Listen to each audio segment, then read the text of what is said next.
আজকের প্রচার সভা আজকের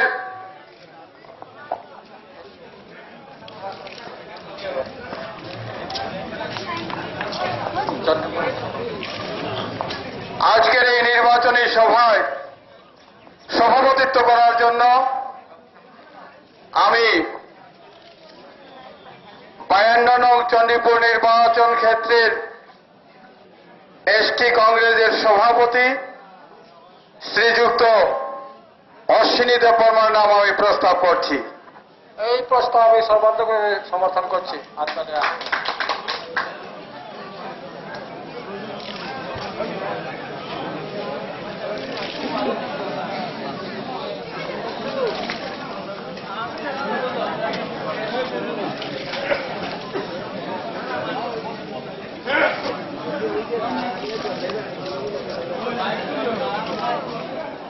তাহলে মুসলিম বলছে যদি কোনো বামপন্থী বন্ধুরা আমার শেষ নেই প্রোগ্রাম কষ্টের মধ্যে করে বিকৃতি আপনারা তুলে ধরতে পারেন, আমি সময় দাঁড়িয়ে প্রতিজ্ঞা করব আজ থেকে আমি রাজনীতি ছেড়ে দেব। আচ্ছা ঠিক আছে, এটা আমি কভার করি। অপরাধের দায়ে আপনারা আমার বিরুদ্ধে মামলা করতে পারেন।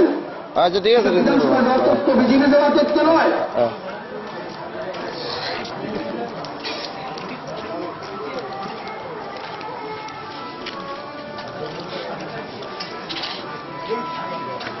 ত্রিপুরার স্বাস্থ্য আপনারা জানেন, কিছুদিন পূর্বে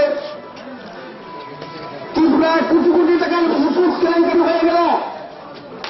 ডি ফার্মার নামে একটি অনামী অখ্যাত সংস্থার থেকে ত্রিপুরার স্বাস্থ্য দপ্তর কোটি কোটি টাকার ওষুধ করে করল।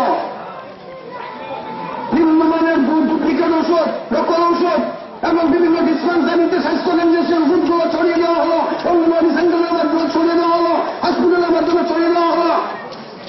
কিন্তু যখন বিভিন্ন পরীক্ষা নিরীক্ষার মাধ্যমে প্রমাণিত হলো সেই ওষুধগুলো তোমার সেখানে যখন প্রতিবাদ হওয়া বাধ্য হলো সরকার সেই সমস্ত ওষুধগুলো ফিরিয়ে নিতে।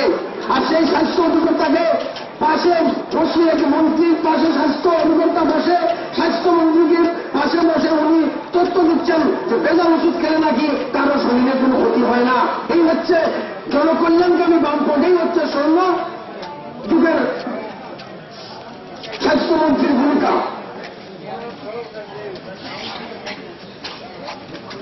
বন্ধুগণ, একটা নির্বাচনী সভা, অনেক কিছু বলার আছে, কিন্তু আমার পরবর্তী আরো বক্তা আছেন, তারা আপনার সাথে বলবেন। তো ত্রিপুরার অনেকগুলো তথ্য আছে। এই যে রেগা আপনারা সবাই জানেন, এখানে যারা যারা আছেন তার মধ্যে অনেকে রেগার সঙ্গে যুক্ত আছেন। আপনি এইসব করে দেখবেন প্রতিটি শ্রমিককে বছর 100 দিনের কাজ দেওয়ার জন্য কেন্দ্র থেকে টাকা আসছে। সবাই কি 100 দিনের কাজ পাচ্ছেন?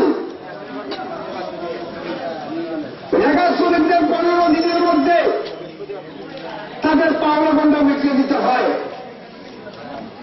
আমি ব্যক্তিগতভাবে কৈলাসের লিডার সার্ভিস অথরিটির কাজের সঙ্গে জড়িত আছি।